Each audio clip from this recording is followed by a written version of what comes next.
All right, folks, settle in for Hollywood Unveiled. Picture this: a man stares calamity straight in the eye. A collapsing building, a runaway train, maybe just a slippery banana peel. And his face? Nothing. Not a flicker. Not a twitch. That, my friends, was the singular magic of Buster Keaton, the maestro of motion, the king of the deadpan, the guy they fittingly called the Great Stone Face. You know the look. That flat pork pie hat perched just so, those soulful, deep-set eyes that seem to hold the universe's funniest secrets. Or maybe just its biggest worries. All packaged in a compact frame, ready to defy gravity at a moment's notice. He didn't just do pratfalls, he orchestrated chaos with the precision of a Swiss watch, turning everyday objects into instruments of comedic genius. We're talking about the mind behind breathtaking train sequences in The General, often hailed as one of the greatest comedies, heck, greatest films ever made, period, and that absolutely jaw-dropping moment in Steamboat Bill Jr., where a 2-ton house facade crashes down around him, missing him by inches. Seriously, inches. Can you even imagine pulling that off today without a green screen and a legion of lawyers having heart attacks? But behind that famously blank expression wasn't emptiness. Oh no, it was a mind buzzing with invention, a spirit yearning for, well, maybe freedom. Freedom to create without studio suits breathing down his neck. Freedom to push the physical and narrative boundaries of what comedy and filmmaking itself could be.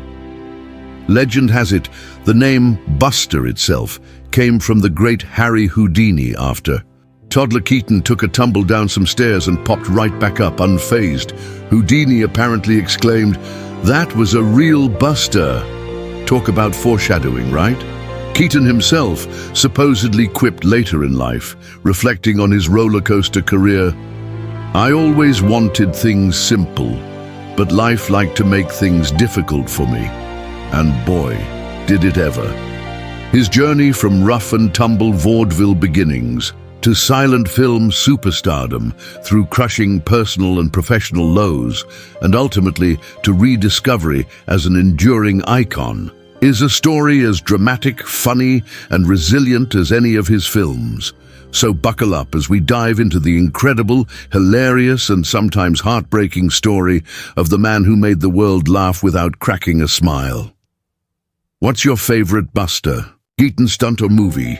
What do you think was going on behind that great stone face? Let us know in the comments below. We want to hear from you.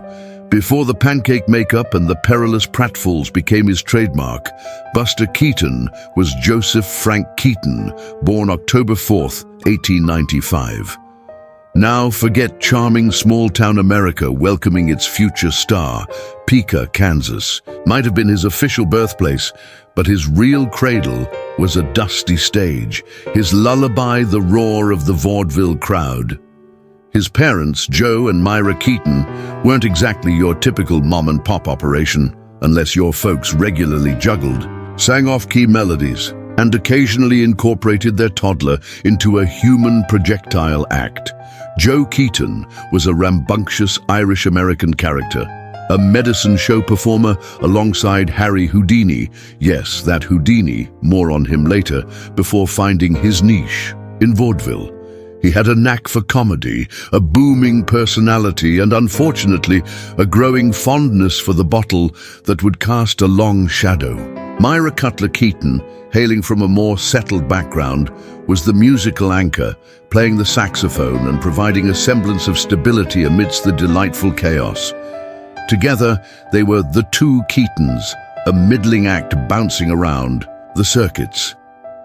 Life on the road was anything but glamorous. Imagine being packed like sardines in stuffy train cars, jolting from one gritty town to the next, performing in drafty theaters for audiences hungry for cheap laughs. Home was a series of boarding houses, backstage trunks, and cramped railway compartments. This wasn't just a childhood. It was an apprenticeship in survival, improvisation, and understanding what made ordinary people tick, and more importantly, what made them laugh. The family finances were perpetually precarious. riding the unpredictable waves of bookings and audience favor. One week they might be flush, the next scraping by. This constant uncertainty, this rootlessness, likely forged in young Buster an early sense of self-reliance. He couldn't depend on a stable home or environment. He had to depend on himself. Buster wasn't even walking before he was part of the scenery. Legend claims Myra went into labor practically backstage. From his earliest days, the sights and sounds of performance, the grease paint, the costumes, the applause, the occasional heckler were his reality. He wasn't just observing, he was absorbing. He saw his father command attention, his mother hold her own, and he learned the rhythm of performance, the timing required to land a joke or execute a bit of physical business. Think about little Buster, barely old enough to form complete sentences, peeking out from the wings. His world wasn't playgrounds and schoolyards. It was gaslights, dusty curtains, and the constant thrum of an audience waiting to be entertained. His appearance back then, likely a mop of unruly light hair, maybe closer to his later sandy brown, and those enormous watchful orbs taking everything in. He wasn't just Joe and Myra's son. He was a product of the vaudeville machine, molded by its relentless pace and peculiar demands. As Keaton himself later reflected, perhaps with a touch of that signature understatement, "I was practically born on the stage, and it felt like the only place I belonged." It wasn't just a stage, it was his entire world, the only foundation he knew in a life defined by constant motion. This nomadic, performative existence wasn't just background noise, it was the fundamental chord that would resonate throughout his entire life and career. The story goes that the legendary name Buster wasn't just a catchy stage moniker. It was practically branded onto him by fate and Harry Houdini. The Keatons were sharing a bill with the famed escape artist around 1896. One fateful day, 6-month-old Joseph Frank took a tumble down a flight of boarding house stairs. Instead of the expected wails, the baby reportedly sat up, shook himself off, and looked around, bewildered but unharmed. Houdini, witnessing the incident, supposedly remarked, "That kid's a real Buster." Whether it was that specific incident or a series of similar toddler mishaps, the nickname stuck, an almost prophetic label for a boy who would spend his life defying gravity and physical limitations. By the tender age of 3, yes, 3, Buster wasn't just watching from the wings anymore, he was thrust, quite literally, into the spotlight. The two Keatons became the three Keatons, and their act transformed into something far more sensational and, frankly, alarming by today's standards. Little Buster became the centerpiece, the human mop, the boy who can't be damaged. Joe developed routines where he would swing Buster around, toss him across the stage, slam him into scenery, even use him to sweep the floor, all while Buster maintained that nascent, unnerving stoicism. Audiences roared. They couldn't believe what they were seeing. Was it child abuse? Was it brilliant comedy? In the rough-and-tumble world of vaudeville, the line was often blurred. Crucially, Buster learned early on that crying or showing pain stopped the laughter. So he didn't. He learned to take the falls, absorb the impacts, and keep that little face utterly impassive. This wasn't just acting, it was a survival mechanism honed under the most bizarre circumstances. That deadpan expression, the great stone face that would make him world famous, wasn't initially an artistic choice. It was a conditioned response, learned before he could even spell comedy. His father, Joe, was his primary, if brutal, tutor in the art of the fall. He taught Buster timing, balance, and how to land safely or safely enough. From Myra, he absorbed musicality and rhythm, elements that would subtly inform the balletic grace of his later screen work. He learned acrobatics, slapstick, and the sheer physical endurance required to perform night after night. His education wasn't in books, it was in bruises. As he put it, "The stage was my school, and the audience was my teacher. The stories from this era are legendary, bordering on the unbelievable. There's the tale of 5-year-old Buster being caught in a cyclone in Kansas. While playing outside, he was supposedly scooped up by the wind, carried several blocks, and deposited relatively unharmed in a field. Joe, initially frantic, found him and reportedly scolded him for not taking his hat off during the flight. True or not, the story perfectly encapsulates the almost mythical toughness associated with his childhood. Could you imagine?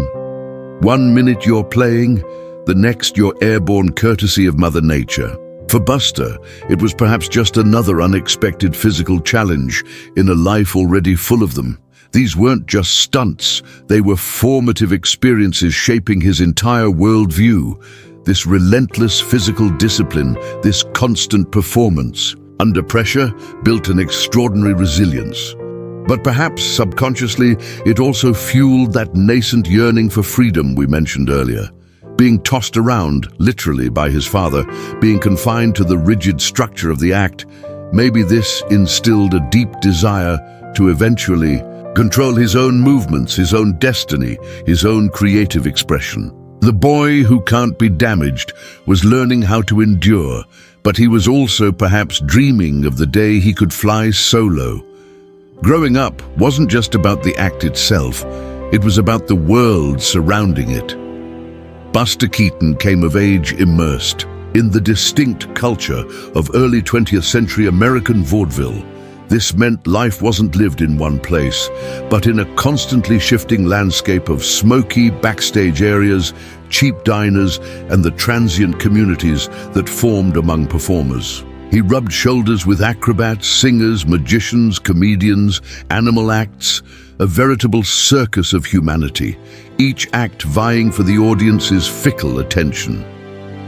Imagine the sensory overload, the smell of stale popcorn and cigar smoke, the cacophony of rehearsals bleeding through thin walls, the sight of performers in outlandish costumes grabbing a quick bite before their cue.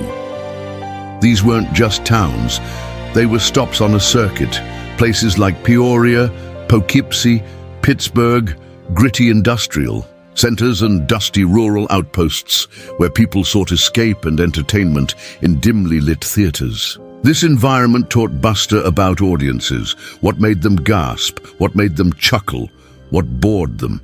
He learned to read a room, a skill as crucial for a performer as knowing his lines, or in his case, his falls.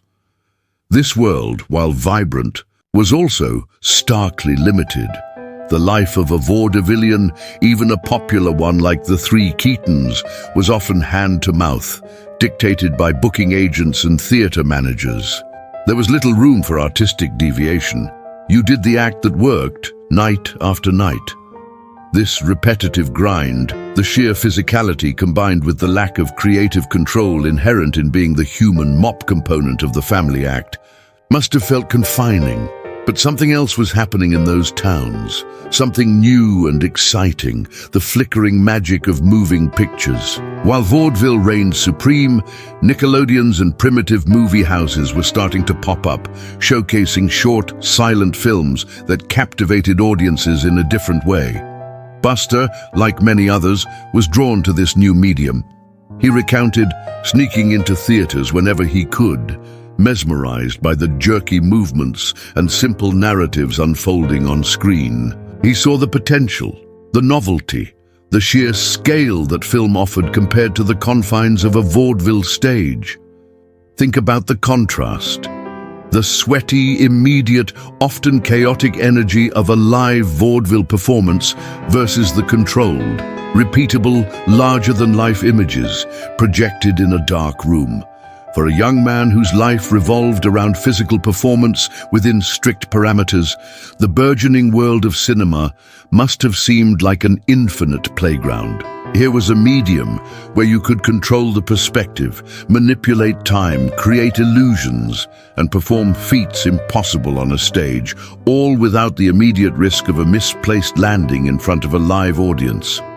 Though, as Buster would prove, he wasn't afraid of risk on film either. One can easily picture a teenage Buster, perhaps after a grueling show with the Three Keatons, slipping away to a local Nickelodeon. He watches blurry images of speeding trains, comical chases, maybe even early narrative experiments. He sees the audience's rapt attention, the shared experience in the dark. He recognized intuitively that this was different. This was the future. As he supposedly remarked later, reflecting on this period, vaudeville was the start, but cinema was where I could really fly. This exposure wasn't just a casual interest. It planted a seed. The world of vaudeville gave him his physical skills, his stoic persona, and his understanding of comedy. But the flickering promise of the silver screen offered something more. A new kind of stage, a broader audience, and perhaps most importantly, the potential for creative autonomy. That elusive freedom he seemed destined to chase. The dusty towns and repetitive routines were his reality, but the moving pictures sparked his ambition. By 1917, Buster Keaton was a seasoned vaudeville veteran at the ripe old age of 21. The Three Keatons act, however, was beginning to fray. Joe Keaton's drinking had escalated, making performances erratic and life increasingly difficult. Tensions were high. Buster, now a young man, was chafing under his father's control and the limitations of the family act. He needed a change, an escape hatch, and then fate, in the form of another larger-than-life comedic force, intervened. While in New York City, contemplating a lucrative offer for a stage show, Buster bumped into an old vaudeville acquaintance, Lou Anger, who was now managing Roscoe "Fatty" Arbuckle. Arbuckle, already a massive silent film star known for his surprising agility and infectious grin, was looking for talent for his newly formed Comique Film Corporation. Anger introduced Keaton to Arbuckle on the street, and Arbuckle, recognizing the vaudeville prodigy, invited him to visit the set of his current film, The Butcher Boy. Keaton, purely out of curiosity about this movie-making business, showed up the next day. Arbuckle, with characteristic generosity, didn't just show him around. He practically dared him to step in front of the camera. "Try a scene," he suggested. Buster, never one to back down from a challenge, physical or otherwise, agreed. Arbuckle tossed him a prop, maybe a bag of flour, maybe a broom. Accounts vary, and told him to react to the situation. Without rehearsal, without direction, Buster instinctively performed a bit of physical comedy, ending naturally with a perfect fall. Arbuckle was floored. The crew was impressed, but more importantly, Buster was hooked. That night, Arbuckle reportedly loaned Keaton a movie camera. Buster took it back to his hotel room and, like the mechanical genius he was, promptly dismantled it and put it back together again, just to understand how it worked. This wasn't just idle curiosity. It was the mark of a mind fascinated by mechanics, by how things functioned, a trait that would define his later filmmaking. He saw the camera not just as a recording device, but as a tool, an engine for creating illusions and telling stories in a completely new way. He turned down the lucrative stage offer and threw his lot in with Arbuckle, starting at a modest $40 a week. His film debut in The Butcher Boy, 1917, was small but memorable. Playing opposite Arbuckle and Al St. John, Buster immediately showcased his natural timing and unique presence. He wasn't just another slapstick comic. There was a precision, a seriousness even in his absurdity that set him apart. Arbuckle became a crucial mentor. Unlike the often harsh tutelage of his father, Arbuckle was encouraging, collaborative, and eager to share his knowledge of filmmaking. He taught Keaton about camera angles, editing, gag construction, the nuts and bolts of creating comedy specifically for the screen. Buster absorbed it all like a sponge. For the next 2 years, Keaton appeared in over a dozen two-reel comedies with Arbuckle at Comique. He learned by doing, Honing his screen persona and experimenting with gags, he quickly graduated from supporting player to Arbuckle's trusted collaborator and friend.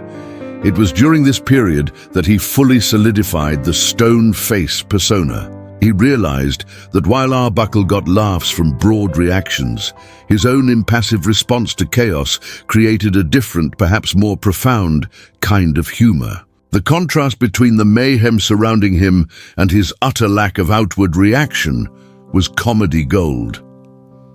World War I briefly interrupted his burgeoning film career. Keaton served in France with the US Army's 40th Infantry Division. Characteristically, even his military service had a touch of the surreal. An ear infection left him partially deaf, and he reportedly spent time entertaining the troops, translating his physical comedy skills to a new, challenging environment. Upon his return, in 1919, Arbuckle had moved on to feature films with Paramount. Producer Joseph M. Schenck, who had taken over the comique unit, now releasing through Metro Pictures, saw the potential in his departed star's protege. He offered Keaton his own production unit, complete creative control, and a significant pay raise. Buster Keaton Productions was born. This was the moment Buster had perhaps unknowingly been working towards his whole life: freedom. Finally, he was the master of his own creative destiny. Starting in 1920, Keaton unleashed a string of brilliant two-reel comedies that cemented his status as a major comedic force, rivaling Chaplin and Harold Lloyd. Films like 1 Week, 1920, a hilarious saga about assembling a build-it-yourself house with disastrous results, showcased his ingenuity with props and situations. The film's finale, where the poorly built house is demolished by a train just before the Keatons realize they built it on the wrong lot, is pure Keaton. Mechanical. Chaos meets ironic fate. He followed this with masterpieces like The Playhouse, 1921, where through clever trick photography, he played every single role in a vaudeville theater: orchestra members, actors, stage hands, audience members, a technical marvel, and a witty commentary on his own vaudeville roots. Cops, 1922, saw him accidentally antagonize the entire Los Angeles Police Department, resulting in one of the most epic chase sequences ever filmed, a ballet of near misses and ingenious escapes. In these shorts, the Keaton persona crystallized: the eternally serious young man, often unlucky in love, battling indifferent machines, baffling physics, and occasionally hordes of angry authority figures. He wore his trademark flat pork pie hat, which he often customized himself, simple suits, and that unforgettable expression. As he famously stated, explaining his deadpan approach, "I didn't need dialogue. My body did all the talking." His face might have been stone, but his movements spoke volumes, creating a universal language of physical comedy that needed no translation. He wasn't just making funny films, he was inventing a new cinematic grammar. The kid tossed around on the vaudeville stage was now tossing around the very rules of filmmaking. With the success of his short films, the natural next step for Buster Keaton Productions was the feature film. Between 1923 and 1928, Keaton entered his golden age, directing and starring in a series of feature-length comedies that remain landmarks of American cinema. This period saw him operating at the peak of his creative powers with near-total independence. Thanks to his arrangement with producer Joseph Schenck, he wasn't just a star, he was an auteur, deeply involved in writing, directing, editing, and of course, performing stunts that would make modern insurance underwriters weep. His first feature, Three Ages, 1923, was a gentle parody of D.W. Griffith's Intolerance, telling parallel love stories set in the Stone Age, Roman times, and the modern Roaring Twenties. While ambitious, it felt slightly like three shorts stitched together. But it was with his next feature, Our Hospitality, 1923, that Keaton truly hit his stride. A charming blend of comedy, romance and genuine danger set against the backdrop of a Hatfields and McCoy-style family feud. The film featured spectacular location work near the Truckee River and a breathtaking climax involving a waterfall rescue. A stunt Keaton performed himself, nearly drowning in the process. This film also marked the beginning of his signature blend of meticulous historical detail, or at least visually convincing period settings, with outlandish physical comedy. Then came Sherlock Jr., 1924, arguably one of the most innovative and surreal films of the silent era, or any era for that matter. Keaton plays a movie projectionist who dreams himself into the film he's showing, becoming a master detective. The technical brilliance lies in the seamless transitions, as Keaton literally walks out of the projection booth and into the screen, interacting with the cinematic world. The famous sequence where the background scenery keeps changing abruptly around him while he remains perfectly in place required surveyor's precision in camera placement and timing. It was a meta masterpiece, a film about film, exploring the porous boundary between reality and illusion decades before it became fashionable. Could you imagine the sheer brain power needed to conceive and execute that in 1924? Pure genius. That same year, he released The Navigator, 1924, co-directed with Donald Crisp. Keaton plays a pampered millionaire accidentally set adrift on a massive deserted ocean liner with only his equally clueless sweetheart, Catherine Maguire, for company. The film was a huge commercial success, tapping into the comedy of ineptitude as the two wealthy novices try to survive and operate the enormous ship. The gags involving scale, tiny Buster dwarfed by giant propellers, cavernous kitchens, and complex machinery were perfectly suited to his persona. It proved Keaton could deliver laughs and box office returns. But if there's one film that stands as Keaton's undisputed magnum opus, the cornerstone of his legacy, it has to be The General. 1926. Co-directed with Clyde Bruckman, this epic comedy adventure set during the American Civil War tells the story of Johnny Gray, a Southern locomotive engineer whose beloved train, the General, is stolen by Union spies, with his fiancée, Annabelle Lee, the lovely Marion Mack, accidentally aboard. Johnny's quest to retrieve both his engine and his girl forms the narrative backbone for some of the most astonishing action sequences ever put on film. The General wasn't just ambitious, it was audacious. Keaton rented actual vintage locomotives from the Civil War era, built miles of temporary track in Oregon, and staged elaborate battle scenes involving hundreds of extras. He insisted on authenticity down to the smallest detail. And the stunts? They were real. Keaton, playing Johnny, performs incredible feats on the moving trains, climbing between cars, dodging cannon fire, chopping wood on the cowcatcher, even sitting nonchalantly on the coupling rod as the massive wheels churn beneath him. The famous scene where he uses one railroad tie to dislodge another from the track required pinpoint timing. Perhaps the most expensive single shot in silent film history occurs when a real locomotive plunges from a burning trestle bridge into the river below. Keaton didn't use miniatures, he used the real deal. Upon its release, The General was surprisingly not a huge critical or commercial success. Audiences, perhaps expecting straightforward slapstick, found its blend of comedy, historical drama, and spectacular action somewhat bewildering. Some critics even found its premise, making light of the Civil War, slightly off-key.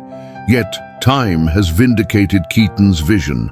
Orson Welles famously called it the greatest comedy ever made, the greatest Civil War film ever made, and perhaps the greatest film ever made.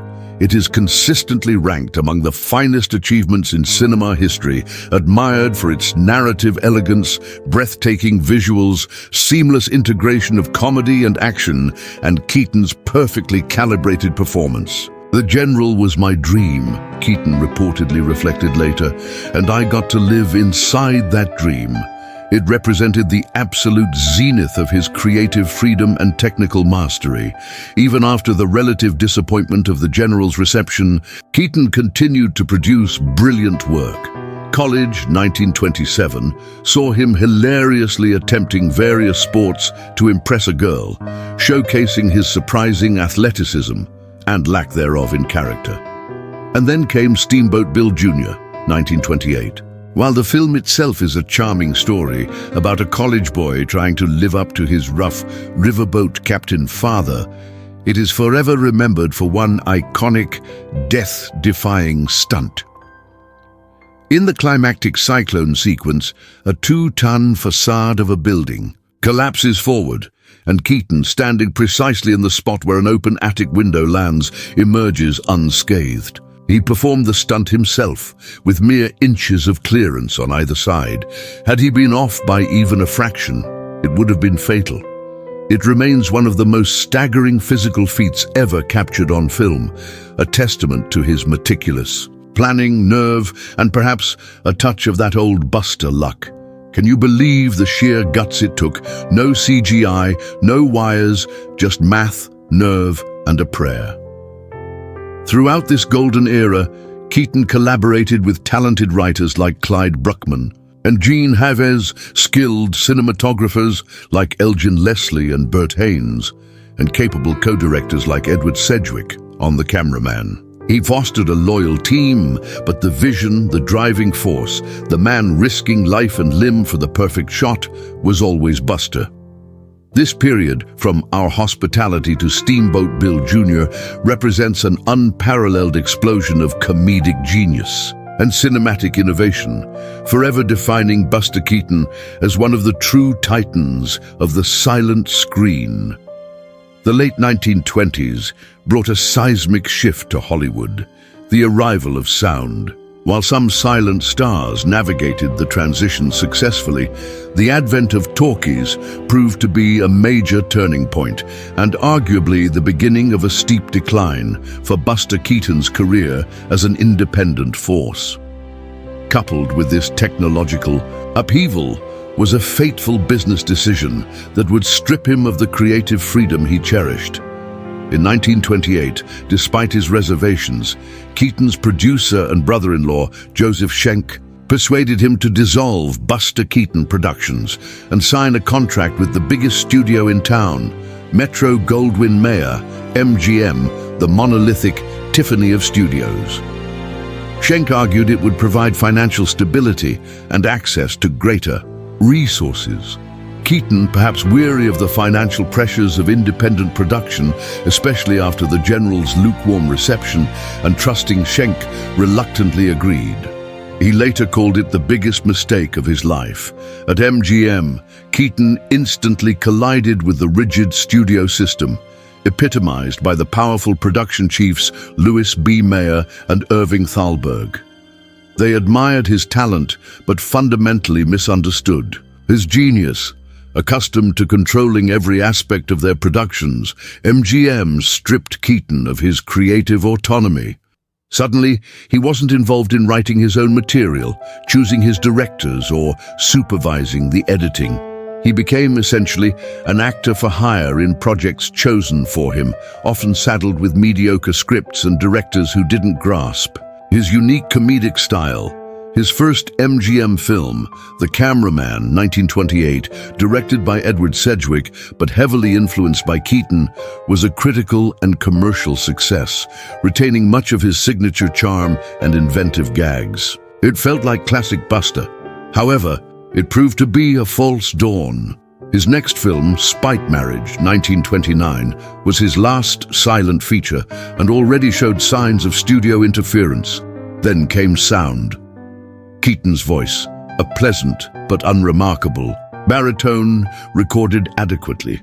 The problem wasn't his voice itself, it was how sound fundamentally changed the nature of comedy and filmmaking, particularly his kind of comedy. His meticulously crafted physical gags, which relied on visual storytelling and precise timing, were often interrupted or undermined by clunky dialogue and static microphone placement. The fluid, visual language he had perfected felt suddenly constrained. MGM insisted on shoehorning him into talkies, often recycling stale plots and pairing him with unsuitable co-stars, like the boisterous Jimmy Durante, whose verbal comedy style clashed wildly with Keaton's physical subtlety. Films like Free and Easy, 1930, Doughboys, 1930, and What? No Beer, 1933, were often commercially successful due to Keaton's existing popularity and MGM's marketing muscle. But they were pale imitations of his earlier work. He felt stifled, frustrated, and increasingly powerless. The studio demanded punchlines instead of pratfalls, snappy banter instead of silent poetry. His scripts were vetted by committees, his ideas often dismissed. The freedom he had fought for and thrived on was gone, replaced by factory-line production. Compounding these professional frustrations were mounting personal problems. His marriage to Natalie Talmadge was disintegrating amidst accusations of infidelity and financial disputes, fueled partly by her family's influence at the studio. The loss of creative control, coupled with his marital woes, pushed Keaton deeper into alcoholism, a problem that had likely simmered since his vaudeville days with his hard-drinking father. His drinking began to affect his work, leading to absences, erratic behavior on set, and clashes with studio management. MGM, intolerant of such behavior from even its biggest stars, grew impatient. In 1933, after a series of confrontations and Keaton's refusal to accept a particularly poor script, the studio fired him. Just 5 years after signing what seemed like a golden contract, the great stone face found himself essentially exiled from the major Hollywood studios. The following years were incredibly difficult.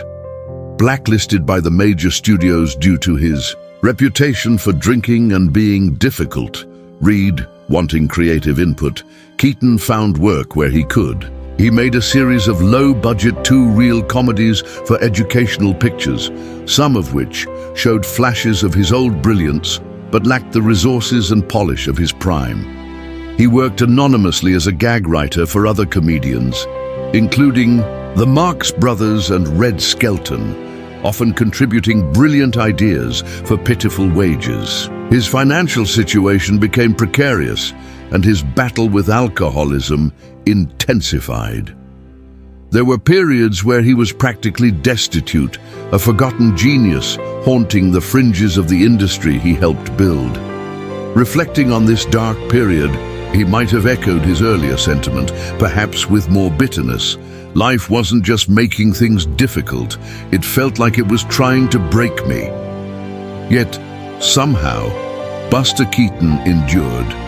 Slowly, painstakingly, he began to pull himself back. His marriage to Eleanor Norris in 1940 provided much-needed stability. He largely overcame his alcoholism, and gradually, Hollywood began to remember him, not just as a relic, but as a legend.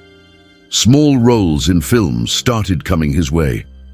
Then, in 1950, Billy Wilder cast him in a poignant cameo role in Sunset Boulevard, playing one of Norma Desmond's waxworks, a group of forgotten silent stars playing bridge. Seeing Keaton on screen, even briefly, reminded audiences and critics of his unique presence. 2 years later, Charlie Chaplin, his old rival and contemporary, cast him in a memorable scene in Limelight, 1952. It was the only time the two titans of silent comedy appeared on screen together, a bittersweet moment acknowledging their shared history and divergent paths. Television also offered opportunities, introducing him to a new generation through commercials and guest appearances. His old films began to be rediscovered and reappraised, thanks to revival houses and film historians. The culmination of this slow renaissance came in 1959, when he was awarded an honorary Academy Award for his unique talents, which brought immortal comedies to the screen. It was a long overdue recognition of his genius, a testament to his resilience in the face of seemingly insurmountable challenges. He had faced down the studio system, the talkie revolution, alcoholism and obscurity, and somehow the great stone face had weathered the storm. What made Buster Keaton so unique, so enduring? It wasn't just the stunts, though they were spectacular. It wasn't just the deadpan, though it was iconic.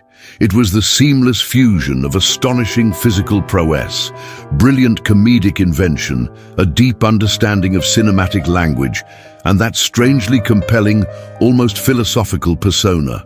Keaton wasn't just a clown, he was a filmmaker, an engineer of laughter, a poet of motion. The cornerstone, of course, was the great stone face.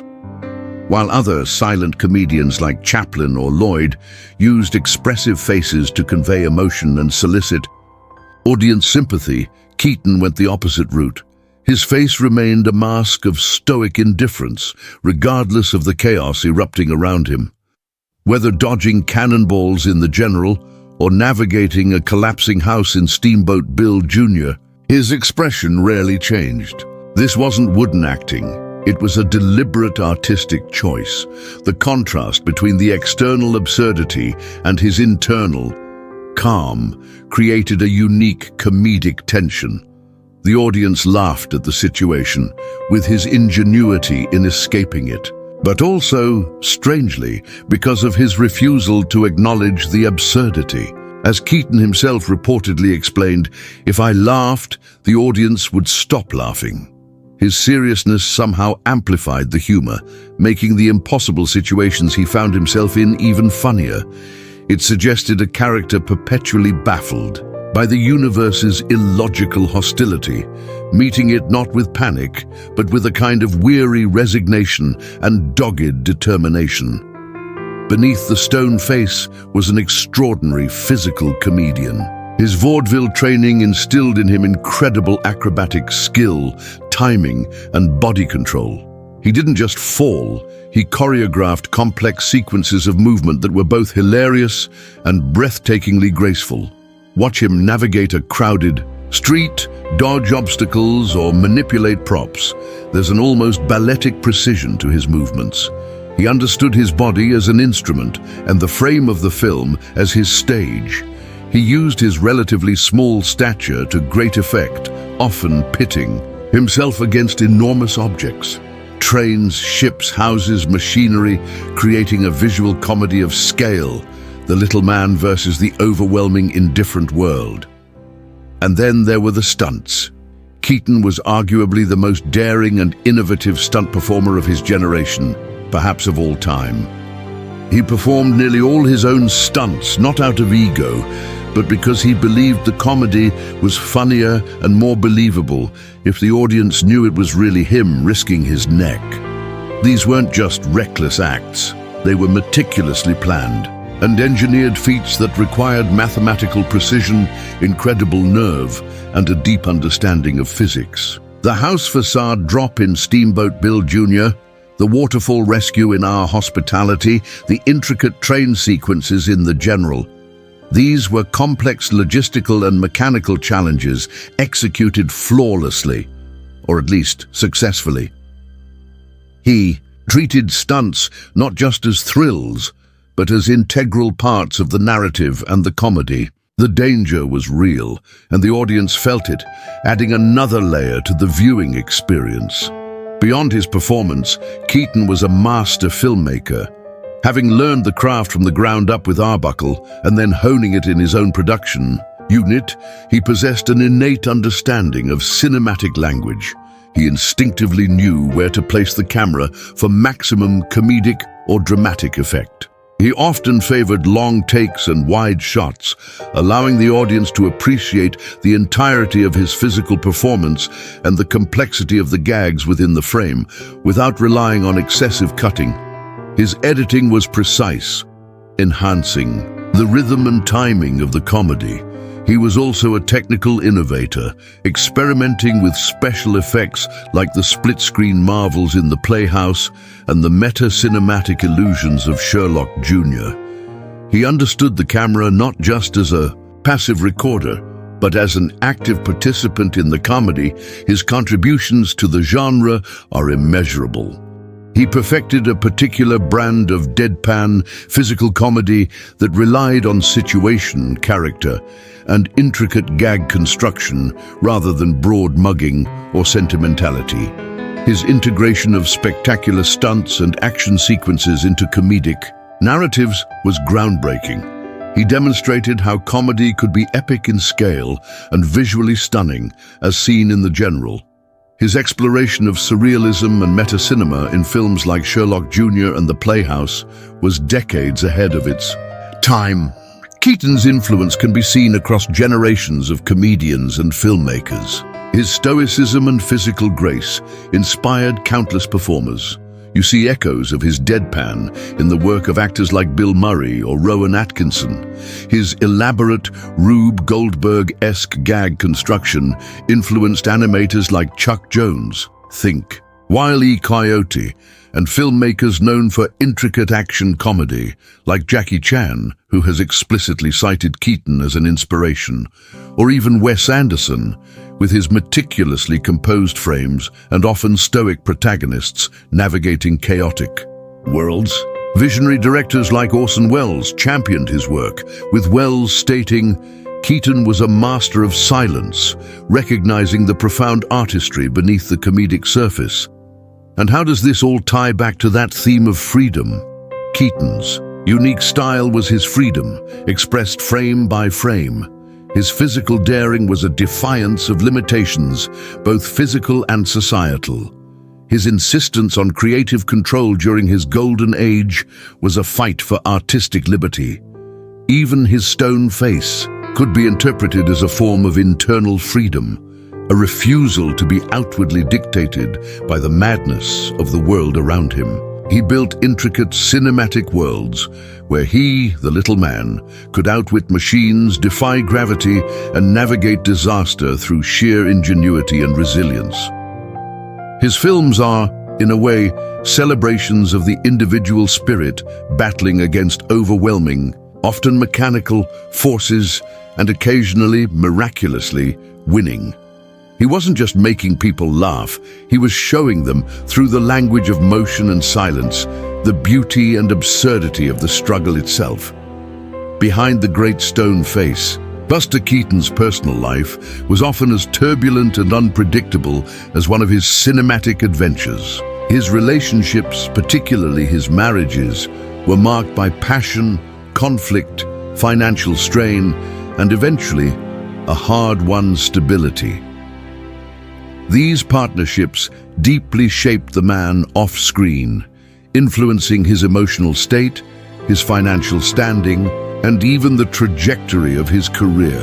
His first and arguably most impactful marriage was to Natalie Talmadge in 1921. This wasn't just a union of two people, it was a merger of Hollywood dynasties, albeit one major and one rising. Natalie was the sister of Norma and Constance Talmadge, two of the biggest female stars of the silent era. Their mother, Peg, was a formidable matriarch who managed her daughters' careers with an iron fist. Marrying into the Talmadge clan brought Buster into the upper echelons of Hollywood society. They moved into a lavish Beverly Hills mansion, later nicknamed the Italian Villa, a sprawling estate that became a symbol of their glamorous yet ultimately troubled life together. Initially, the marriage seemed happy. They had two sons, Joseph, born 1922, and Robert, born 1924. Buster, by all accounts, adored his boys. However, cracks began to appear relatively early. Natalie, accustomed to a life of luxury, funded by her sister's immense success, had extravagant spending habits that often clashed with Keaton's more practical nature, despite his own significant earnings during his peak. There were also fundamental personality differences. Keaton was intensely focused on his work, often spending long hours at the studio conceiving and executing his complex films. Natalie, immersed in the Talmadge family orbit, perhaps expected a different kind of husband, one more present in the glittering social scene. Furthermore, the influence of the Talmadge family, particularly Peg, loomed large. Peg reportedly disapproved of Keaton and interfered in the marriage. As Keaton's career began to falter after the move to MGM and his drinking worsened, the relationship deteriorated rapidly. Natalie filed for divorce in 1932 amidst bitter accusations. The proceedings were messy and public. Natalie was granted custody of the children and a significant portion of Keaton's remaining assets. In a move that deeply wounded Keaton for the rest of his life, she legally changed their sons' surnames to Talmadge, effectively erasing his connection to them for many years. Friends described Natalie during this period, perhaps unfairly, as caught between her loyalty to her family and her feelings for Buster. One might imagine her lamenting, perhaps with a sigh, that living with a genius like Buster was like living with a whirlwind that sometimes caused drama. Though who wouldn't have drama navigating the pressures of fame, family, and finances in 1920s Hollywood? The end of this marriage coincided with the lowest point in Keaton's professional life, sending him into a deeper spiral. His second marriage, to May Scriven in 1933, was brief, tumultuous, and ultimately disastrous. They met while May was working as Keaton's nurse during a period of heavy drinking and health problems.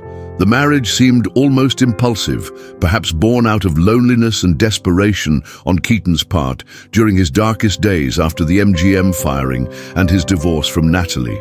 The union lasted only 3 years and ended in another acrimonious divorce in 1936. Scriven later claimed Keaton had hidden assets during the divorce, leading to further legal battles. This marriage is often seen as a reflection of Keaton's troubled state of mind during the mid-1930s, a period marked by instability and struggle. It was his third marriage, however, that proved to be his anchor and salvation. In 1940, Keaton married Eleanor Norris, a dancer 20 years his junior, whom he had met while she was working at MGM. Many initially dismissed the relationship due to the age gap and Keaton's troubled past. But Eleanor proved to be exactly what Keaton needed: a supportive, understanding, and stabilizing presence. She wasn't intimidated by his fame or his past demons. She helped him manage his finances, encouraged him in his ongoing battle against alcoholism, and became his steadfast companion and champion. Eleanor actively worked to help revive Keaton's career and legacy. She accompanied him to film festivals, helped manage his appearances, and provided the emotional support that allowed him to navigate his later years with dignity and renewed purpose. Their marriage lasted 26 years, until Keaton's death in 1966. Those who knew them described a genuine partnership built on mutual respect and deep affection. Eleanor understood Buster's quiet nature, his need for creative outlets, and his enduring passion for film. She wasn't just his wife. She was his collaborator in life, helping him find peace and recognition after years of turmoil. Keaton himself acknowledged her profound impact, reportedly saying, "Eleanor was the only one who really understood me without me having to say a word." She was, as one friend described her, a cool breeze in the often stormy weather of Buster's life. Steadfastly by his side as he rediscovered his place in the spotlight and cemented his legacy.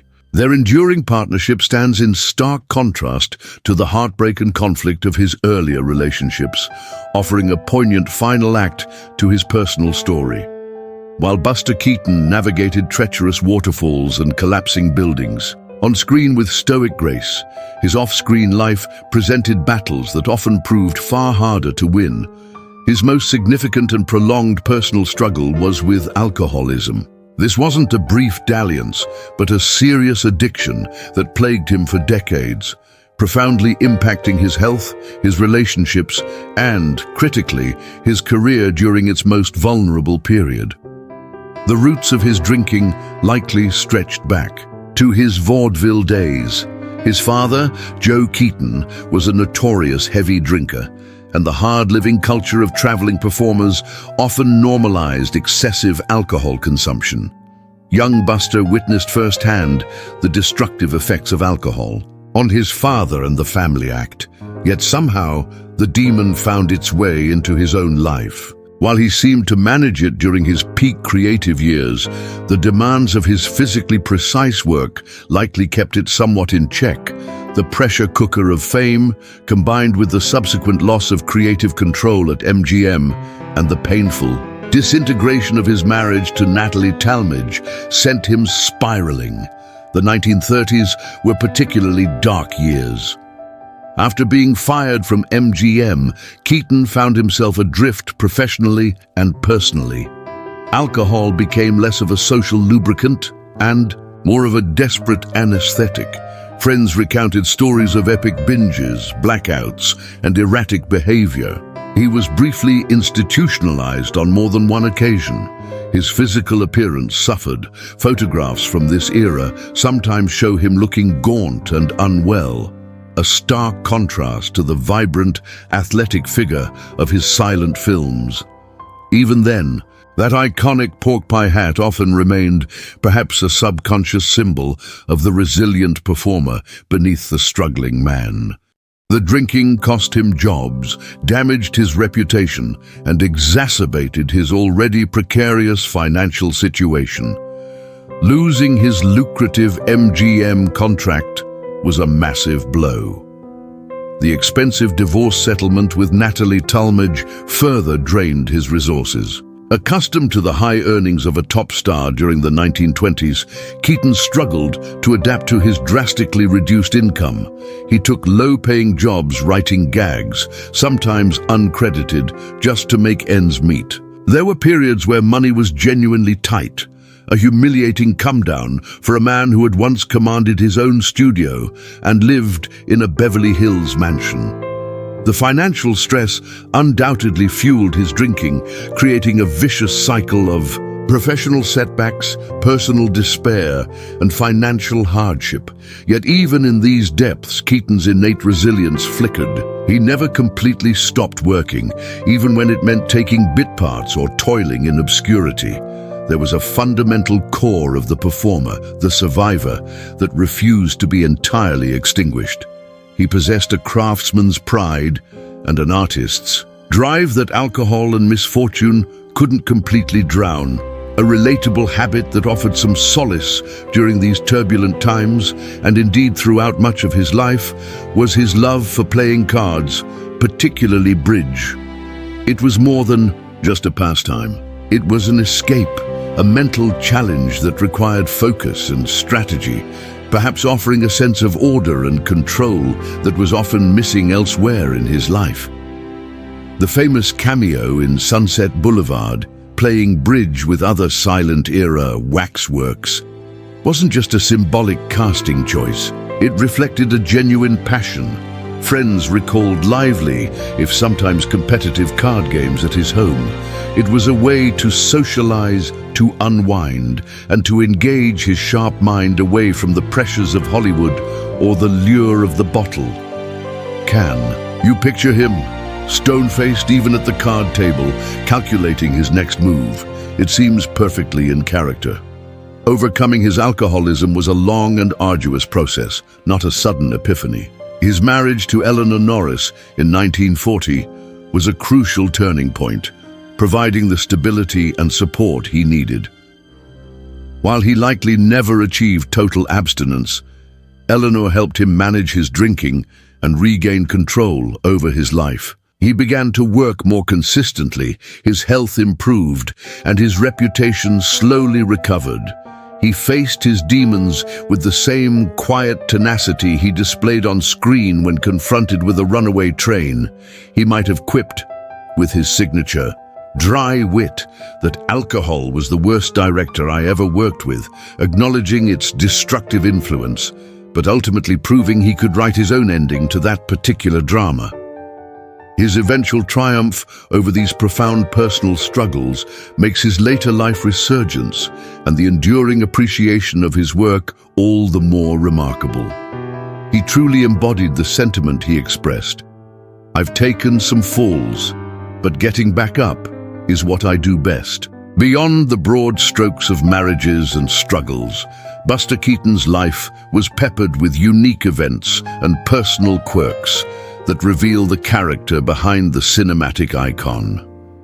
These anecdotes, ranging from the legendary origin of his name to his surprising off-screen interests, paint a richer, more human portrait of the man.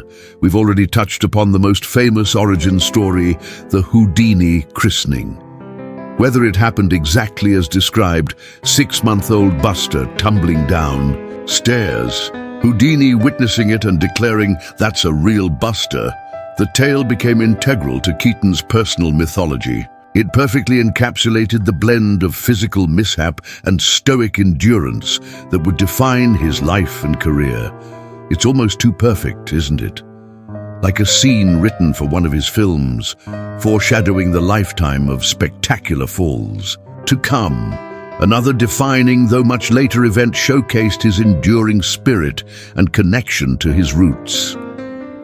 In the early 1950s, during his gradual career resurgence, Keaton and his wife Eleanor accepted an offer to perform at the prestigious Cirque Medrano in Paris. This wasn't a film shoot.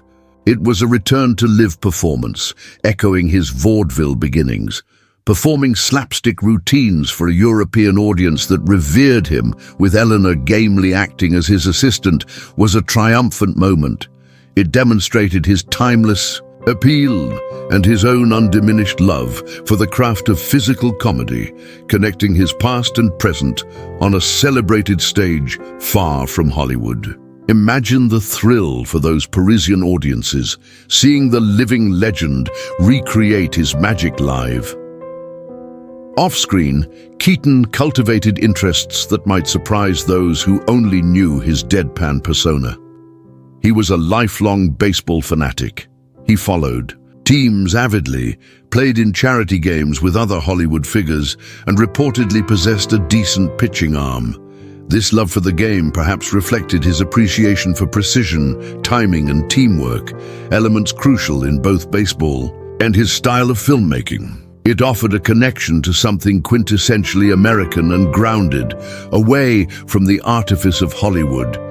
He was also known for his love of animals, particularly dogs. Throughout his life, he often had canine companions, finding comfort and uncomplicated affection in their presence. This softer side contrasts sharply with the often dangerous and mechanically complex world he created on screen, revealing a capacity for warmth and simple pleasures. And then there were the moments that revealed his mischievous, sometimes rebellious streak, the vaudeville trooper never entirely buried beneath the Hollywood star. One legendary, though possibly apocryphal story involves Keaton, frustrated with a particularly obtuse or arrogant studio executive during his difficult MGM years, employing a classic comedic weapon, a strategically thrown custard pie. While likely embellished over time, the tale persists because it feels right. It captures the spirit of Keaton, using the tools of his trade, slapstick, to express his frustration with the system that was stifling him. Hilarious, messy, and definitely making a point pure Keaton, even if only in legend. Can you picture the executive's face? Priceless. These various moments, the Houdini legend solidifying his identity, the Cirque Medrano performance reaffirming his artistry, the everyday passions for baseball and dogs revealing his human side, the rumored pie incident hinting at his rebellious spirit, all contribute to a more complex understanding of the man. They show someone deeply shaped by his unique upbringing, someone who valued precision and play, someone who faced adversity with quiet determination, and someone who never fully lost the spark of the performer. These instances tie back to that core theme of seeking freedom. Whether it was the freedom found in the disciplined play of baseball, the simple joy of animal companionship, or even the defiant, if messy, act of throwing a pie, Keaton consistently sought ways to express his individuality, and navigate life on his own terms, both on and off the screen. As he might have understatedly put it, reflecting on his unpredictable journey, "Life is one big stunt, and I just try not to break anything vital." Decades after his last pratfall, the influence of Buster Keaton continues to ripple through cinema and popular culture. He wasn't just a star of his time. He was a foundational architect of film comedy, an innovator whose techniques and persona resonate even today.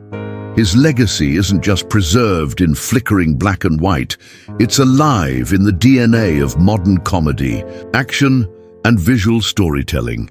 Keaton's most obvious contribution lies in the realm of physical comedy. He elevated slapstick from simple buffoonery to an art form demanding precision, grace, and incredible daring. His meticulously choreographed gags, often involving complex interactions with props and machinery, set a standard for visual humor that few have matched. Comedians and performers who rely on physicality, from Jackie Chan with his inventive stunt work to Rowan Atkinson's largely silent Mr. Bean, navigating a hostile world, owe a clear debt to Keaton's pioneering efforts. They learned from him how to tell a story, create character, and generate laughter through movement alone. His deadpan persona, the Great Stone Face, also cast a long shadow. It demonstrated that comedy doesn't always require broad reactions or overt emotion. The power of understatement, the humor derived from maintaining composure amidst chaos, became a valid and potent tool in the comedian's arsenal. Think of the dry wit of Bill Murray, the stoic absurdity of Wes Anderson's characters, or the minimalist reactions of countless sitcom figures. Keaton paved the way for humor found in restraint. Beyond performance, Keaton's innovations as a filmmaker continue to be studied and admired. His sophisticated use of camera placement, long takes, intricate editing, and early special effects, as seen in Sherlock Jr. and The Playhouse, pushed the boundaries of cinematic language. He understood the camera's potential not just to record action, but to shape perception and create impossible yet believable worlds. Filmmakers known for technical prowess and visually inventive storytelling are, knowingly or not, walking paths he first explored.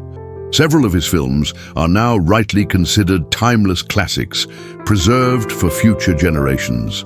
The General and Sherlock Jr., among others, have been inducted into the U.S. National Film Registry of the Library of Congress, recognized for their cultural, historical, and aesthetic significance. Critical appreciation, which lagged during parts of his career, has solidified his place in the cinematic pantheon. Orson Welles wasn't alone in his admiration. Critics and historians consistently rank Keaton alongside Chaplin as one of the indispensable figures of silent film and indeed all of film history. His impact transcends cinema. The image of Keaton, the pork pie hat, the stoic expression, the little man battling overwhelming odds, has become a cultural shorthand for resilience, ingenuity, and a certain kind of existential humor. He represents the individual spirit navigating an increasingly mechanized and indifferent world. That theme we've traced, his quest for freedom, resonates powerfully in his legacy. His films are enduring testaments to the freedom of artistic expression, the freedom found in mastering one's craft, and the defiant freedom of maintaining one's essential self, even when the world, or a two-ton house facade, seems determined to crush you. As the influential critic James Agee wrote, Keaton's face was a mask worth contemplating as seriously as the masks of the classic tragedies.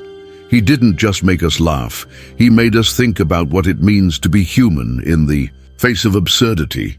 And thankfully, we don't need any more pies thrown to appreciate that legacy. Though Buster Keaton passed away from lung cancer on February 1st, 1966, at the age of 70, his presence in the cultural landscape has only grown stronger over time. The recognition that began in his later years has blossomed into a full-blown appreciation, ensuring his work and his unique genius remain accessible and celebrated. The Honorary Academy Award presented to him in 1960 was a pivotal moment, signaling Hollywood's official acknowledgement of his immense contributions after years of relative neglect. He also has 2 stars on the Hollywood Walk of Fame, one for his motion picture work and another for his television appearances, cementing his status as a multi-platform entertainer. These official accolades helped pave the way for a broader rediscovery.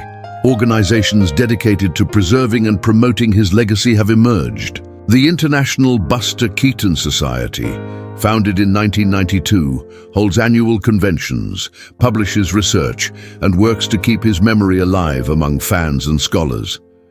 They, along with dedicated film archives and distributors, have ensured that high-quality restorations of his films are available, allowing new generations to experience his work as intended, often with restored musical scores that complement the silent visuals. Recent years have seen a surge in critical attention, with numerous books and documentaries reassessing his life and art. Works like Dana Stevens' acclaimed biography, Cameraman, Buster Keaton, The Dawn of Cinema, and The Invention of the 20th Century, 2022, delve deeply into his cultural context and artistic innovations, introducing him to readers who might only vaguely know the name or the face. These efforts keep his story relevant, connecting his silent era struggles and triumphs to contemporary themes of art, commerce, and resilience. How is Keaton remembered today? Not just as a historical figure, but as a vital, surprisingly modern artist. His comedy feels less dated than that of many contemporaries because it relies on universal situations, physical ingenuity, and that timelessly stoic persona. His films are screened at festivals, studied in universities, and readily available on streaming platforms and Blu-ray. You can literally watch The General on YouTube right now. Go ahead, we'll wait.